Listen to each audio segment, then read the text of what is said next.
Senator Leyonhjelm. Thank you, Mr President. My question is to the Indigenous Affairs Minister and the Minister representing the Health Minister, Senator Scullion. The New Zealand government recently endorsed a Ministry of Health cabinet paper that proposed support for smokers to switch to significantly less harmful alternative products. This support involves improving smokers' access to quality vaping and smokeless tobacco products and improving publicly available information on vaping.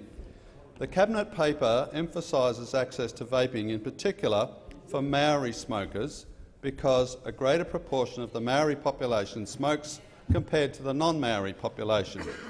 Minister, are there lessons for Australia in New Zealand's desire for Maori smokers to switch to significantly less harmful alternative products like vaping?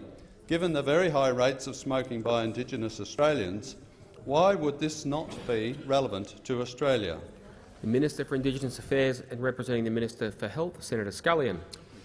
Thank you, Mr President, and can I thank Senator Leyonhjelm for his question and some notice of that question.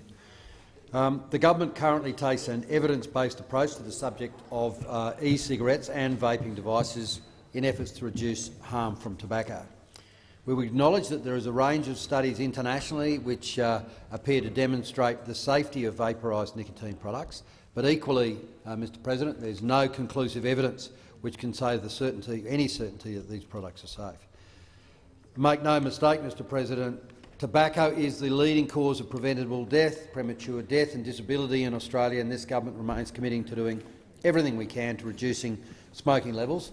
Sadly, Mr President, Indigenous smoking rates unsurprisingly are parallel with socio-economic opportunity rates, and they remain unacceptably high at around 45%, compared with only some 12% in the general population, as the Senator indicated, very similar to the New Zealand example. Makes your story. But with New Zealand, importantly, now moving to regulate e-cigarettes, we will have a live example of how this works in a very similar population right across the ditch, which we'll be watching with great interest. And I'm very confident that the lessons from the New Zealand experience will be heeded here in Australia. Senator Leyonhjelm, a supplementary question. Thank you, Mr President. Can the Minister advise whether there is any progress regarding the government's commitment to an independent vaping inquiry by the Australian National University? Senator Scullion. I do understand that there is a study currently being commissioned on e-cigarettes, and I understand Minister Hunt has requested this study.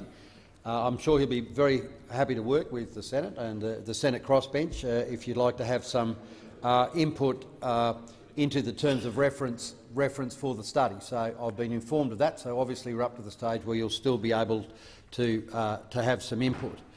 And if I could also indicate that there's been some question about whether or not what sort of speed are we doing? Are we actually delaying something when it comes to e-cigarette use? We're a responsible government and we need to properly assess all available evidence on anything we're considering introducing to the public. That's why we're taking a measured, precautionary and evidence-based approach to vaping, and we'll note the New Zealand outcomes with interest. We'll take note of all evidence available to us as a government. Senator Leyonhjelm, final supplementary question. Yes, thank you, Mr President. Is it the role of ministers responsible for Indigenous Affairs and Health to back up the assessment of Australia's Health Department about the balance of risks regarding smoking and vaping? Senator Scullion. Yeah, Mr President. So nicotine for use in e-cigarettes can't currently lawfully be sold in Australia.